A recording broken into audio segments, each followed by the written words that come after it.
questions and we have just 15 minutes. So. Bedi साहब, पहला सवाल ये है कि ये जो है आपकी जिंदगी, ये जो धारावाहिक चली, आपके जीवन में कितना बदलाव हुआ? मेरे जीवन में? हाँ जी। ये जो है जिंदगी की बात कर रहे हैं आप? जी जी जी। ये जो जिंदगी जो है उसमें परिवर्तन मेरी जिंदगी में नहीं लाया, पूरे देश की जो एंटरटेनमेंट इंडस्ट्री है उसमें परिवर्तन आया। उसका मैं आपको एक छोटा सा एग्जांपल दूंगा कि मैं FTII से हूँ, फिल्म इंस्टीट्यूट पूना से हूँ, और ये जो जिंदगी के डायरेक्टर कुंदन शाह, मंजुल सिन्हा, रमन कुमार, ये तीनों मेरे वहाँ बैचमेट थे। तो जब इन्होंने कहा कि हम ये जो जिंदगी बनाने वाले हैं, तो मैंने कहा मुझे टीवी पे काम नहीं करना है, मैं फिल्मों में काम करने आया हूँ, मैं टीवी पे काम नहीं करूँगा। मैंने मना कर दिया और 1 महीने तक वो मेरे पीछे पड़े रहे। फिर एक दिन पता नहीं, मैं बाल कटाने गया, तो जैसे आपको मालूम होगा पुराने ज़माने में जब आदमी हम बाल कटाने जाते थे तो वहाँ पुरानी मैगजीन पड़ी होती थी। तो एक ऐसी मैं मैगजीन में पलट रहा था, तो मैंने एक आर्टिकल पढ़ा कि if you are not on TV, Bollywood का आर्टिकल था वो, if you are not on TV you are nowhere. मैंने कहा है ये क्या लिखा हुआ है, मैं तो टीवी को मना कर रहा हूँ। तो मैंने वो पूरा आर्टिकल पढ़ा और उस पढ़ने के बाद मैंने इमीडिएटली फ़ोन किया कि मैं करूँगा ये जो जिंदगी। और उसके बाद जो लोग आप जो जनरेशन के हैं, शायद नए बच्चों को नहीं पता होगा, नए लोगों को नहीं पता होगा कि रात को 9 बजे इंडिया बंद हो जाता था फ्राइडे को। सही है। सड़कों पर ट्रैफिक खत्म हो जाता था, because that was the kind of power. और सडनली जब उसके 2-3 एपिसोड आए और मैं रोड पे चल रहा था, मेरे पास कार नहीं थी उस वक्त, रोड पे चल रहा था, तो लोगों ने इतनी बुरी तरह मुझे घेर लिया। मैंने कहा ये क्या हो गया यार, ये तो मैजिक हो गया, ये तो मैंने एक्सपेक्ट नहीं किया, आई डिडंट नो दिस। उसके पहले मैं कई फिल्में कर चुका था, लेकिन वो एक, and that was the beginning of television in India. आप नाटक का जब पोस्टर लगा रहे थे, पुलिस ने आपको पकड़ा, क्या कहना? बड़ी रिसर्च करके आए आप। बिल्कुल, बहुत स्टडी करके आना पड़ता। वो एक जब एमेचर थिएटर दिल्ली में करते थे, तो एमेचर थिएटर में क्या होता है कि आपको नाटक भी खुद करना पड़ता है, हॉल भी अपने माँ बाप को झूठ बोल के अपने मनी, पॉकेट मनी में से बुक कराना पड़ता है, टिकटें भी छपवानी पड़ती हैं खुद ही। और उस जमाने में इतने पैसे तो थे नहीं कि हम पेपर में ऐड दे दें, तो उसके पोस्टर बना के दीवारों पे हम छापते थे। तो नाटक का नाम था जहर, और मेरे दाढ़ी वाली भी थी। नाटक का नाम जहर है, मेरी दाढ़ी है। और प्रगति मैदान जो एरिया है दिल्ली का, बड़ा सेंसिटिव एरिया है, क्योंकि बाजू में सुप्रीम कोर्ट है, हाई कोर्ट है, सारे लुटियन स्टेटी जिसको बोलते हैं, तो वहीं पर है। तो रात को 2 बजे वहाँ पर जहर के पोस्टर हम लगा रहे थे। इसमें हाथ में बंदूक है, दाढ़ी है, तो कुछ पुलिस वाले जा रहे थे, उनको लगा ये कुछ आतंकवादी हैं, क्योंकि पंजाब की कुछ प्रॉब्लम उसमें शुरू होने वाली थी, हुई नहीं थी। तो ऐसा उनको लगा कि हम कुछ रेडिकल लोग हैं और एजेंडा कुछ है हमारा, तो उन्होंने पकड़ लिया हमको। तो हमने बहुत समझाया कि साहब देखिए, आप पहले पोस्टर देखिए, पोस्टर के नीचे नाटक लिखा हुआ है, नाटक की डेट का, मंचन की डेट लिखी हुई है, मंचन कहाँ होगा वो भी लिखा हुआ है। अब आपको यकीन नहीं हो रहा तो आपको सीन करके दिखा देते हैं आपको 2 बजे। तो हमने नाटक का सीन करके दिखाया उनको। सुधा जी, एक सवाल ये था कि 28 जनवरी 1984 में मुंबई के सेंट जेवियर कॉलेज में जिस प्रकार से आपने जो परफॉर्मेंस दिया, जो पूरे देश को पसंद आया, क्या आपके जीवन का वो टर्निंग पॉइंट था?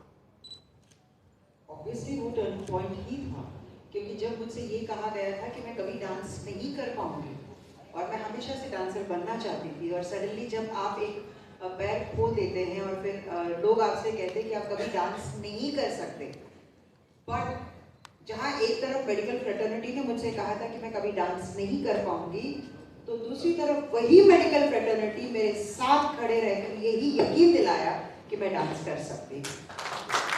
तो I am indebted to the medical fraternity. मैं हमेशा कहती हूँ कि जो एक second innings of life came to me from the medical fraternity, और जब उस आर्टिफिशियल लिम्ब के साथ मैंने परफॉर्म किया तो मेरी जिद थी कि डॉक्टर पीके सेठी, जिन्होंने ये जयपुर फुट इन्वेंट किया था, मैंने कहा था कि डॉक्टर आप प्लीज आइए उस फंक्शन में, क्योंकि that is the turning point of my life.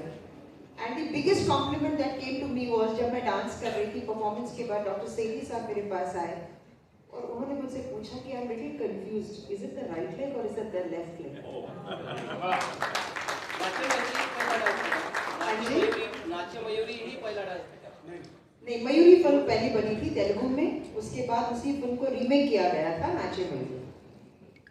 ये सब वाक़या होने के बाद आज कई लोग, भारत के कई लोग आपसे प्रेरणा लेते हैं, आपके कॉन्फिडेंस को सलाम करते हैं, लेकिन आपको प्रेरणा कैसे मिली? मैं सिर्फ भारत के लोग नहीं, विश्व में लोग मुझसे प्रेरणा ले रहे हैं, तो वहाँ पर मैं करेक्ट करना चाहूँगी आपको, क्योंकि जब मैं आउट ऑफ इंडिया भी जाती हूँ तो लोगों का यही कहना है कि आपकी वजह से हम जिंदगी में बहुत कुछ कर पाए। और मेरे लिए अगर मैं कहूँ, मेरे जो आइडल रहे हैं, ऐसा कोई खास व्यक्ति के बारे में मैं नहीं कहना चाहती हूँ, बट जो मेरे फेलियर्स रहे हैं, they inspire me to move ahead in life. जब जब मैं गिरी हूँ तब तब मैंने ठान ली थी कि अगर मैं 4 कदम नीचे गिरी हूँ तो 8 कदम तो मैं आगे चलूंगी। आपको बालाजी प्रोडक्शन ही अच्छा भाता रास आता है, आपके प्रोडक्शन क्यों नहीं? अरे जहाँ से पैसा आता है हम वही चले जाते हैं, हम कलाकार लोग हैं। बट यस, बालाजी टेलीफिल्म्स मेरे लिए बहुत अहम इसलिए है क्योंकि जब मेरे पास काम नहीं था तब मुझे कहीं किसी रोज ऑफर किया गया था और तब तक मैं कर ही रही थी, टेलीविजन तो मैं कर ही रही थी, लेकिन कहते हैं ना हर कैरियर में एक टर्निंग पॉइंट बहुत इंपॉर्टेंट है। वो मेरे लिए इसलिए अच्छा था क्योंकि मैं बहुत पॉपुलर हुई, लेकिन अब इसलिए बुरा भी है क्योंकि नेगेटिव के अलावा मुझे और कोई रोल दिया ही नहीं जाता, जबकि मैं इतनी पॉजिटिव हूँ, लेकिन स्क्रीन पर मैं सिर्फ और सिर्फ नेगेटिव रोल्स करती हूँ। और जब मैं अच्छी बन के स्क्रीन पर आती हूँ तो लोग बोलते हैं अरे सुधा जी मजा नहीं आ रहा, जाओ ना घर जाके तोड़ो तभी मजा आता है। तो अब मैंने घर नहीं, अब तो नागिनों को और जानवरों को तोड़ना मैंने सीख लिया। बेदी साहब, राजकुमार जी जो थे एक मंझे हुए कलाकार थे फिल्म इंडस्ट्री के, वे आपके प्रोफेसर। आप भी माइक दीजिए ना, तो पीछे जो लोग हैं उनको मालूम पड़े आप क्या पूछ रहे हैं। माइक नहीं,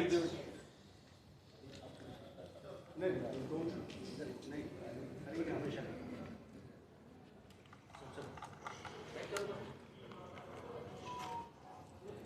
हाँ जी, हेलो।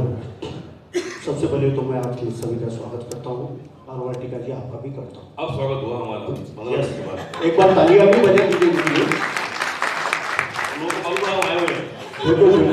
हम 1 घंटा 10 मिनट से वेट कर रहे थे आपका स्वागत करने। हाँ, माइक पे। अच्छा, बेदी साहब, राजकुमार जी जो थे एक मंजिल कलाकार थे, इसमें कोई डाउट नहीं, और वे प्रोफेसर का रोल किए थे और आपने एक विद्यार्थी का रोल किए थे और बगावत भी किया था, मतलब वो फिल्म के शूट के दौरान। तो कैसा लगा उनके सामने में ये सब चैलेंज? क्या मैं समझा नहीं, क्या बोल रहा है? राजकुमार जी, हाँ, एक फिल्म में आपके सर थे और आप विद्यार्थी थे और किसी कारणवश आपने उनसे वो फिल्म का एक डायलॉग है कि बगावत आपने किया था उनके सामने में। मैंने सिर्फ 3-4 फिल्में की है। मैंने एक बुलंदी, एक फिल्म की थी, जहाँ तक बुलंदी, यस, बुलंदी जिसका जिक्र कर रहा हूँ, जिसमें मैं स्टूडेंट था, वो प्रोफेसर थे, उसका जिक्र कर रहे हैं। फिर एक मैंने फिल्म की थी तिरंगा, जिसमें मैं खबरी लाल का मेरा रोल था, जो बहुत शानदार था, काफी लोग आज भी उसको देखते हैं उसको। तो आप उसकी बात कर रहे हैं? हाँ, बिल्कुल बुलंदी की बात कर रहे हैं। राजकुमार साहब के सामने में खड़ा होकर अभिनय करना एक बहुत बड़ी बात है। कितना आपको मतलब मेहनत करनी पड़ी या क्या कॉन्फिडेंस आपने कैसा है? ये देखिए, ये जो आप सवाल कर रहे हैं, ये एक बिल्कुल ही एक डोंट माइंड माय सेइंग, लेकिन एक कॉमन मैन का ऐसा ख्याल होता है कि वो आदमी बहुत बड़ा है और वो उनके सामने कैसे काम होगा। जिस समय काम किया जाता है उस समय वो भी अपने किरदार में है, मैं भी अपने किरदार में। उनको जो सारी रिस्पेक्ट है, सारी इज्जत है, सारी जो उनके प्रति मेरे मन में भावना है, वो शॉट से पहले है और शॉट के बाद है।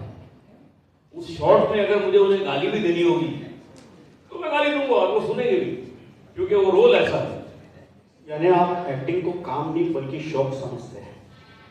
शॉट मतलब एक्चुअली मेरा काम शॉट देना, जो मैं शॉट दे रहा हूँ, मैं जो रोल कर रहा हूँ, उस रोल में जो अगर मुझे रोल ये दिया गया है या उनको ये रोल दिया गया है कि मुझे थप्पड़ मारना है, तो थप्पड़ मारेंगे, मैं थप्पड़ करूँगा। अगर मुझे ये रोल दिया गया है कि मैं उनके वो क्लास दे रहा हूँ तो पत्थर फेंकूँ और नारे लगाऊँ उनके खिलाफ कि भाई निकलो यहाँ से, आप गलत पढ़ा रहे हो। तो ये क्या है कि अब जैसे मैंने अभी हाल ही में अमिताभ बच्चन जी के साथ एक ऐड किया, वो भी बहुत बड़े कलाकार हैं, बहुत अच्छे कलाकार हैं। तो मैं बहुत रिस्पेक्ट करता हूँ, आउट ऑफ द वे जाता हूँ, उनको रिस्पेक्ट करता हूँ, उनको बहुत मानता हूँ, लेकिन जिस समय हम काम का क्षण जब आता है उस समय बिकॉज वो अपना मतलब ये काम खराब हो जाएगा ना। अब अच्छा काम हो ही नहीं सकता अगर हर फिल्म में हर कैरेक्टर ये सोचेगा यार ये बड़ा, मैं ये बात कैसे बोलूँ, ये लाइन में कैसे बोलूँ, यू नो, या ये मैं लाइन बोलूँगा तो इसकी इंसल्ट हो जाएगी, ऐसा नहीं है। वो सब चीज़ें मतलब काम से पहले काम के बाद। एक फिल्म में डायरेक्टर साहब ने आपको मूछें निकालने के लिए बोला, आपने मूछें निकाल भी दी, बावजूद उसके आपने सही से मूछें लगाई तो डायरेक्टर ने आपकी चोरी पकड़ी। इसके बारे में क्या कहना चाहिए? अरे इंसल्ट करके आया यार, ये तो बात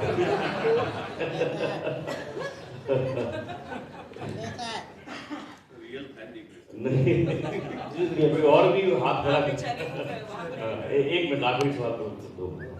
ये जो किस्सा है ये फिल्म चश्मे बदूर का है।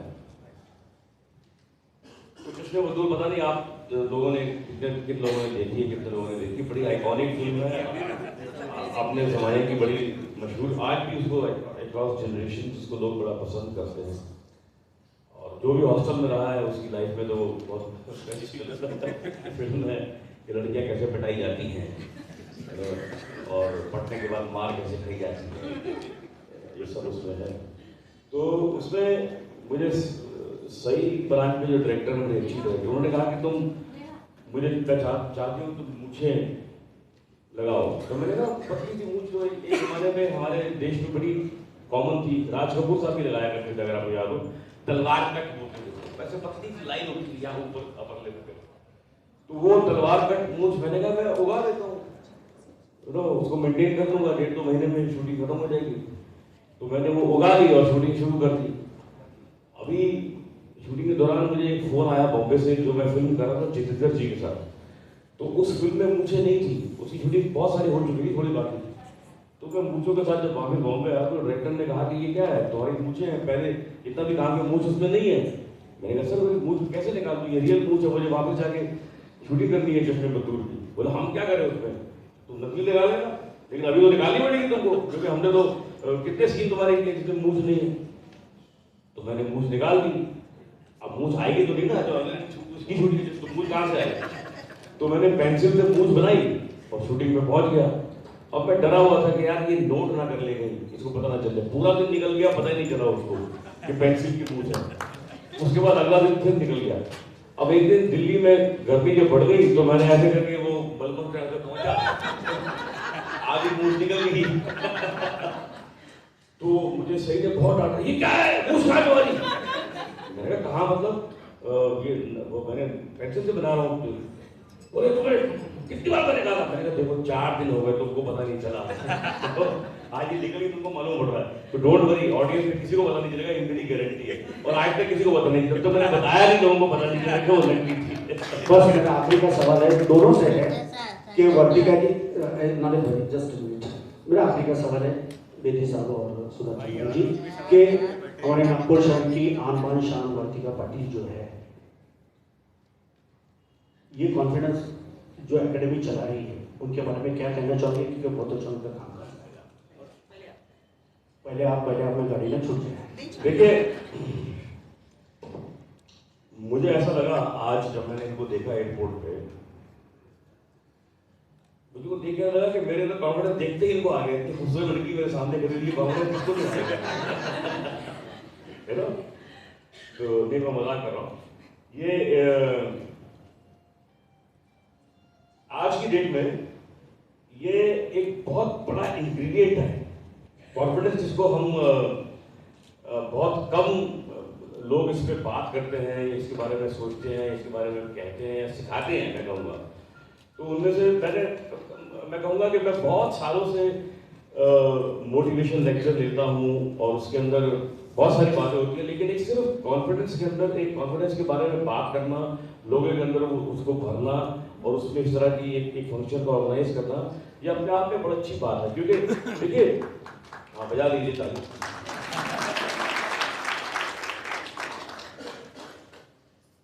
क्योंकि आप जिंदगी में जो भी काम करते हैं, मैं कहता हूं कि आप अगर एक कदम करते हैं ना सुबह उठकर, जब बेड से नीचे पाँव रखते हैं, तो आपको कॉन्फिडेंस होता है कि मैं ठीक हूँ। अगर पाँव में ज़रा भी दर्द होगी ना तो वो कॉन्फिडेंस आपको चलने नहीं देगा। तो हम कितनी बार कॉन्फिडेंस को फॉर ग्रांटेड ले लेते हैं। तो कॉन्फिडेंस 24 घंटे आपके अंदर काम कर रहा है। आप रोड क्रॉस कर रहे हैं, दोनों तरफ से ट्रैफिक आ रहा है, तो भी आप कितनी बार ऐसे चलते हैं कि आप कितना मार्जिन रखते हैं गाड़ी यहाँ से निकल जाए। बिल्कुल ऐसा करते हैं ना हम लोग, ये स्कूटर यहाँ से निकल गया, गाड़ी यहाँ से निकल गई, आप खड़े हैं ना कॉन्फिडेंस के साथ। क्या आपको मालूम है क्यों ऐसा? क्योंकि वो अगर नहीं होगा, जिसमें नहीं है वो उसको पूछो ना, वो एक कदम नहीं चल पाएगा। जो जिसमें नहीं है कॉन्फिडेंस, वो उधर से ऑटो आना यह खड़ा हो जाएगा। ऑटो अभी कितनी दूर है, जिसमें है वो कहेगा ऑटो यहाँ से निकल जा, तू यहाँ से निकल जा, मैं ऐसे करूंगा तो ये निकल जाएगा, ऐसे करूंगा ये निकल जाएगा, ये रोड क्रॉस हो गई। सही है।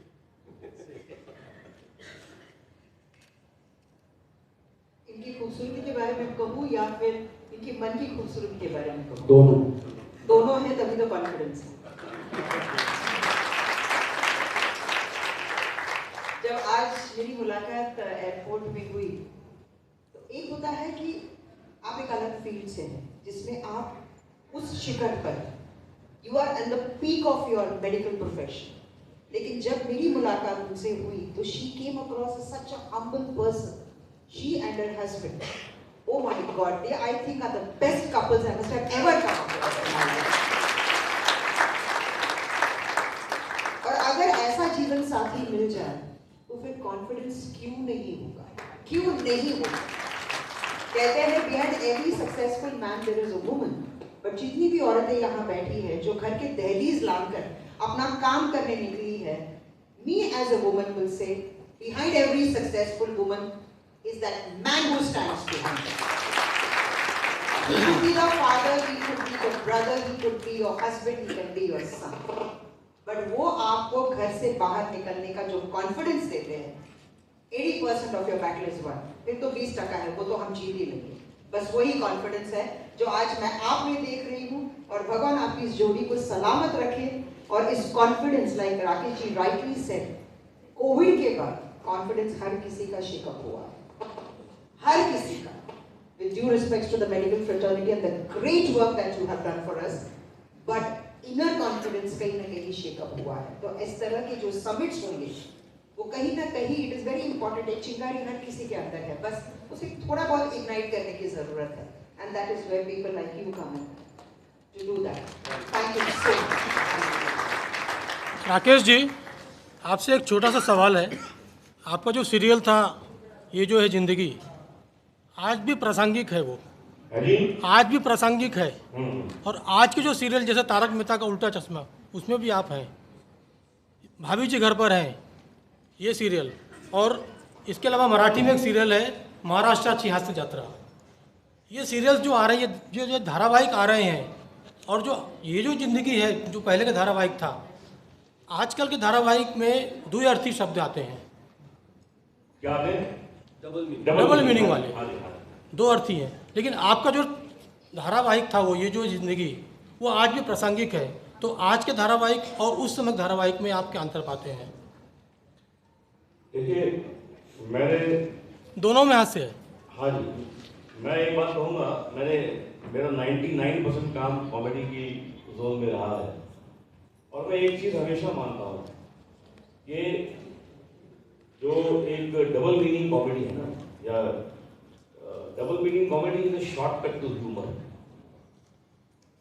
आप एक गंदा जो किसी को सुना दीजिए, वो अभी हंस देगा, लेकिन उसके बाद उसकी वैल्यू खत्म हो जाएगी जी। लेकिन अच्छी कॉमेडी की शेल्फ लाइफ कभी खत्म नहीं होती। एक नीट एंड क्लीन जो ह्यूमर होता है, आज देखिए ये जो जिंदगी हम ये बात कर रहे हैं, इस बात को 40 साल हो गए, वही आज भी प्रासंगिक है। चश्मे मजदूर की बात कर रहे हैं, उसको 42 साल हो गए। कितने साल हो गए हम उसको आज भी याद करते हैं, लोग उसको आज भी उतना ही फॉन्डली रिमेंबर करते हैं। अगर यही एक फूफड़ कॉमेडी होगी तो आप उसको उस समय हंस लेंगे। That is very momentary. Humour जो है, डबल मीनिंग ह्यूमर बहुत अच्छा लगता है उस समय के लिए, लेकिन बाहर निकल के आप बोलते हो नहीं यार बात नहीं बनी, आप हंस लेते हो, उस समय हंस लेते हो, क्योंकि वो एक इंस्टेंट रिएक्शन होता है। लेकिन बाद में जब आप ना तो आप उसको अपने अपने बच्चों से शेयर कर सकते हो, ना बीवी से शेयर कर सकते हो, नहीं भी आजकल वो नॉर्मल जो बना के भेज सकते हो आप व्हाट्सएप पे, लेकिन अगर उसकी शेल्फ लाइफ नहीं होती। तो शेल्फ लाइफ जो है वो हमेशा अच्छे काम की होती है, बुरे काम की का उस समय मोमेंट्री एक मजा दे सकता है वो, लेकिन वो चलता नहीं है। मेरा आपसे सवाल है, ऐसे सवाल नहीं है, मैं आपको कुछ बताना है। आप जो है हर फिजिकल हैंडीकैप के लिए एक प्रेरणा है पहली चीज। तो जब मैं पैदा हुआ था आपकी पिक्चर आई थी मयूरी नाचेगी, तो मेरी मम्मी इतनी ज़्यादा इंस्पायर हुई आपसे कि आज मेरे को इस मुकाम में पहुँचा दी कि मैं पत्रकार बन गया और आज आपके सामने सवाल पूछ रहा हूँ। तो सबसे पहले आप ये भी हैंडीकैप है, मैं भी हैंडीकैप हूँ, सारे हैंडीकैप के तरफ से आपको सैल्यूट है मैम, जो आज आप यहाँ तक पहुँचे हैं। मेरा सवाल ये मैम, आप हैंडीकैप लोग के लिए क्या करना चाहेंगे आगे? वैसे आई थिंक मेरी ज़िंदगी जो है वो खुद ही एक लेसन है हैंडीकैप लोगों के लिए। लेकिन हाँ, एक सवाल जो आपके जहन में आया है वो कई दिनों से मेरे दिमाग में भी आ रहा है, और इस बात को मैं पॉलिटिकली मैं लेकर जाना चाहती हूँ कि जब हर क्षेत्र के लिए एक रिजर्वेशन, तो स्पेशली चैलेंज लोगों के लिए वो रिजर्वेशन होना बेहद जरूरी है, ना सिर्फ शब्दों में। So I personally want to appeal to the central government, और यही कहता ना, the person who wears the shoe knows where it pinches. आम आदमी ये नहीं कह सकता कि शू पहनने के बाद कहाँ दर्द होता है, जो शू पहनता है उसे पता है कि दर्द कहाँ होता है। तो आप अब बेहद जरूरी है कि हमारे इस कम्युनिटी को रिप्रेजेंट करने के लिए कुछ लोग वहां पर होना बहुत जरूरी है। और इस मुद्दे को मैंने उठाया भी था जब एयरपोर्ट में मेरे साथ एक बहुत बड़ा कांड हुआ था। आई डोंट नो अगर आप अवेयर हो या नहीं, क्योंकि जब मैं एयरपोर्ट से फ्रिस्किंग में जाती हूँ तो हर बार मुझे रोका जाता है और कहते हैं कि आपको अपना आर्टिफिशियल लिप निकालना चाहिए, और इसको मैंने अपोज किया था, और ये बात मैंने नरेंद्र मोदी जी तक मैंने ये बात पहुंचाई। और 2 दिन में जजमेंट आया सुप्रीम कोर्ट से कि किसी भी स्पेशली चैलेंज पर्सन को आप तब तक हाथ नहीं लगा सकते जब तक वो आपको अनुमति ना हो। तो ये डिसीजन को मैं लेकर आई। तो मैं अपने पर्सनल लेवल पर मैं जितना कर सकती हूँ वो मैं कर रही हूँ, लेकिन यस, इस कम्युनिटी के लिए, हमारे इस कम्युनिटी के लिए मैं डेफिनेटली कुछ करूंगी, और मैं अपने आप को 2 साल का वक्त दे रही हूँ, और फिर मैं आपको जरूर मिलूंगी, लेकिन किसी पद के साथ। Thank you so much ma'am. This is M Jaisisha from Goal India News. सबसे पहले तो आपका बहुत बहुत वेलकम है हमारे नागपुर सिटी में। राकेश सर आपका भी, हम आपको देखते देखते बड़े हुए। रमोला सिकंद का जो आपका कैरेक्टर था कहीं किसी रोज में, अच्छा समझ में नहीं आ रहा, हाँ माइक दूर रखो, कहीं किसी रोज में जो आपका कैरेक्टर था बहुत ही ज्यादा दिलचस्प था। मुझे बस एक ही चीज याद है कि आप जो कैरेक्टर प्ले करते थे मैम, वो बहुत इंटरेस्टिंग था। उसके लिए आप 2 वर्ड क्या कहना चाहेंगे? जो हमें जो याददाश्त है ना हमारी 20s के जो हम किड्स हैं, हमें बस वही चीज याद है। तो इतना याद है कि कहीं किसी रोज के टेलीकास्ट के बाद लोग सोते नहीं मुझे पता है। माएँ टेलीविजन लगा के बैठती थी, बच्चों को सुलाती थी, लेकिन बच्चे बिस्तर के अंदर ब्लैंकेट के नीचे से वो देखते थे, और पतियां जो है बेचारे वो क्या करे, जो पत्नी और बच्चे बैठ के देख रहे तो वो भी बैठ के देखने लगे। And Ramola Sikand was one character that people love to do. मतलब लोग इतना पसंद करते थे, मतलब इतनी गालियां पड़ती थी, लेकिन फिर भी लोग सिर्फ रमोला सिकंद को देखते थे। तो मैं यही कहती हूँ कि शायद कलयुग की शुरुआत हो चुकी है। मैडम आपको टेलीविजन का, मैडम मेरा एक सवाल है आपसे। एक टेलीविजन का सीक्रेट है कि एक्टर्स जो है उनको ऐसा काम करना चाहिए, either you should be loved और hated but not ignored. Sudha Chandra madam, आपसे मेरा एक सवाल है। आपने अभी मीडिया को संबोधित करते हुए कहा है कि मैं पॉलिटिकली बोलूँगी, आप किस पार्टी से बिलोंग करती हैं? मैं पॉलिटिकली करेक्ट बोल रही हूँ। मैं मोदी जी को सपोर्ट करती हूँ, और मैं बीजेपी पार्टी से बिलोंग करना चाहूँगी। This is my wish.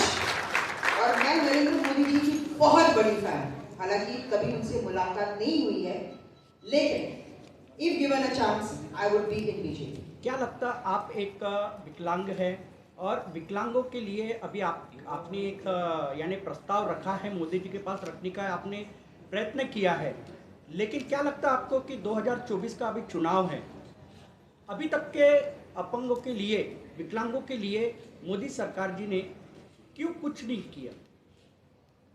ऐसा हमको लगता है कि उन्होंने कुछ नहीं किया। अगर उन्होंने कुछ नहीं किया होता तो मेरे एक ट्वीट पर 2 दिन में सुप्रीम कोर्ट से जजमेंट नहीं आता। और मुझे सिंधिया जी से एक मैसेज आया था, personal message, we apologise for this and this matter will be taken into immediate consideration. और 2 दिन पूरे CISF वालों की जो मीटिंग हुई है और एक जजमेंट जो आया है, जरूरी नहीं है कि हर लीडर जो करता है वो उसके बारे में मतलब अखबारों में चीख कर कहे। या हम जैसे लोगों की एक जिम्मेदारी बनती है कि हमारे लिए क्या किया जाता है। जितना टाइम हम इंस्टाग्राम देखते हैं, अगर थोड़ा सा वक्त हम ये देखें कि हमारे लिए ये जो सेंट्रल गवर्नमेंट है वो हमारे लिए क्या कर रहा है। See, I always tell people, don't ask what the government is doing for you. Ask what you can do for the government. That is more important as an individual. Madam, state government ने विकलांगों का मंत्रालय अभी स्थापन किया है जिनमें I think politically हम questions पे जा रहे सेंट्रल गवर्नमेंट हैं। I think ये वो मंच नहीं है जहाँ हम politically बात करेंगे। Let's cut off the political aspects, please, and let's not this be telecast. ये politically नहीं बात करते हैं। ये मंच नहीं है। रेड्डी साहब, एक सवाल, अभिनय में मौलिकता बरकरार रखना कितना महत्वपूर्ण होता है? मौलिकता का मतलब क्या होता है? देखिए, नहीं, मौलिकता जो है ना, एक बहुत बड़ा अर्थ शब्द है। इसलिए पूछ रहा हूं कि आप किस चीज को पिन पॉइंट करना चाहते हैं? आप जिस एंगल से जवाब देना चाहते हैं, आप जिस एंगल से जवाब नहीं, देना चाहते हैं। देखिए, मैं ये मानता हूं कि आप जो भी काम करें, अगर आप उसमें बिलीव नहीं कर रहे हैं, उसको उसमें अपना 100% नहीं दे रहे हैं, तो आप उसमें राइज नहीं करेंगे, बिल्कुल नहीं करेंगे। आपकी चमचागिरी, आपकी कह लीजिए, आपके बाकी और जितने भी टेक्निक हैं, किसी के कान में कुछ कह दिया या किसी के हाथ में भी ग्रीस कर दिए, ये सब चीजें आपको थोड़ा बहुत आगे ले जा सकती है, थोड़ा बहुत मोमेंटरी। लेकिन अगर आपको एक लंबी इनिंग्स खेलनी है तो आपको अपने काम के साथ, जो आपने, मैं बता रहा हूँ, जो मौलिकता का मैं समझ रहा हूँ कि आप बात कर रहे हैं, वो ये है कि आपको you have to be very honest to your job, you have to do it very honestly, very sincerely, तभी आप आगे बढ़ सकते हैं। और मैं अपने बच्चों को ये समझाता हूँ और सबको, यंगस्टर से जहाँ भी जाता हूँ यही बोलता हूँ कि एक बात याद रखिए, आप जो भी काम करते हैं, हर समय somebody is watching you, कोई ना कोई आपको देख रहा है। और मैं ये भी हमेशा बोलता हूं कि अच्छे काम में और बुरे काम में सिर्फ एक आधे स्टेप का फर्क होता है, बहुत ज्यादा अंतर नहीं है अच्छे काम में बुरे काम में। आपने एग्जाम्पल दिया, आपने घर में एक नई मेड रखी, आपने मेड से कहा मेरे कपड़े धोने पे डाले हैं तार पे, उसको शाम को सूख जाए तो उतार दे। लेडीज एग्री करेंगी इस बात से, मुंडी हिला रही है सबके सब। तो मेड ने कपड़े उतारे ही नहीं, उसने तय करके जिसके कपड़े थे उसकी अलमारी के सामने रख दिए, ये बच्चे के कपड़े हैं, ये माँ के हैं, ये हस्बैंड के हैं, ये वाइफ के हैं। तो कैसा लगा आपको? अरे यार, ये तो कमाल करती है यार, ये तो। और कितना एक्स्ट्रा काम किया उसने? हाफ स्टेप, पूरा स्टेप नहीं। तो अच्छे और बुरे काम में मतलब ज्यादा अंतर नहीं होना, मैं ये मानता हूँ। ऐसा नहीं आपको आउटर तो नहीं जाना पड़ता कि मैं बहुत ऐसा करूंगा तब डिफरेंस होगा, नहीं, बहुत मामूली सा फर्क होता है। और वो फर्क धीरे धीरे धीरे धीरे करके पाइलअप होता आपको बहुत आगे चलेगी, ऐसा ना। Sir ji, Actually, if I may interrupt, please, I think too many questions have been done. We also have Mr. Devendra Deshpande with us, who is the CEO of Friday Filmworks, producer of MS Dhoni, Baby, Special 26 and Khaki, जो Netflix पे the Bihar chapter आए थे, तो उनके लिए कोई आपके सवाल है तो प्लीज 1 या 2 सवाल, then we will wind up. No more questions. Deshpande साहेब, हे सर्व करत असताना तुम्हाला हे सर्व जो काही उपक्रम आपण करता, राबवता, त्याला कॉन्फिडन्स कसा येतो, कुठून येतो? One correction, Vartika, I have not been responsible for all the films that you have mentioned. मैं काम करता हूँ अभी, I joined that organization in 2019, so I have been a part of that project. I think आपका जो सवाल है ना, that my promoters will answer better, Mr. Neeraj Pandey and Mr. Sheetal Bhatia. So that's my Vartika. Let's just move on. So I think, thank you. I thank the press for being so kind enough, and thank you for not inviting any controversy in our program. Bless us. बस एक आखिरी का मुझे permission, एक सवाल, आराधना भाभी से मुलाकात कब और कैसी हुई? आराधना किसकी होगी, आपकी मेरी? मेरी लाइफ की बात कर रहे हो। वो क्या है कि मैं अपने एक बहुत बड़े बॉस के पास गया पेपर साइन कराने के लिए। तो क्या, तो मैंने देखा कि वो ऐसे बोल रहे हैं, डार्लिंग देखो ये आया पेपर साइन कराने, इसके लिए एक चाय बनाओ। जानू एक चाय बनाना है इसके लिए। बेबी एक चाय बना दो, देखो राकेश जी आए हैं। हनी देखो राकेश जी बैठे हैं, चाय बना दो। मैंने पूछा, मैंने कहा सर कमाल है, इतने साल हो गए आपकी शादी को, इतना प्यारा आपको, कभी हनी बोल रहे हैं, कभी जानू बोल रहे हैं, कभी डार्लिंग बोल रहे हैं। बोले ये बात नहीं है बेटा, बात ये है कि आज से 10 साल पहले भी उनका नाम ही भूल चुका हूँ।